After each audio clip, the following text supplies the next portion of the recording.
pagkatapos natin damot, nagbigay na siya ng kanyang mga huling habilin. Sabi niya kung saan daw siya mamatay, doon daw siya i-cremate. Okay, so sabi niya pag naman yan. Oo. sabi niya kung mamatay daw siya dito sa Netherlands, wag na daw iuwi yung kanyang katawan sa Pilipinas. Ipa-cremate lang daw siya dito, yung ashes na lang daw yung iuwi.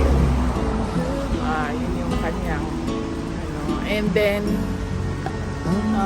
sabi ko, i-discuss na lang natin sa susunod kasi hindi ako pro-cremation. Hindi ako pro-cremation. Tapos siya, pro-cremation siya. And then sabi ko sa kanya, so anong mangyayari nito kung kunwari hindi namin sundin yung ano mo, habilin mo na i-cremate ka? Sabi ko, ilibing ka namin doon sa tabi ng tatay mo. Pabalik ka ba? Sabi ko, pabalik ka ba? Sabi niya, well, hindi naman, pero pag-isipan ko, kung mumultuhin kita o hindi.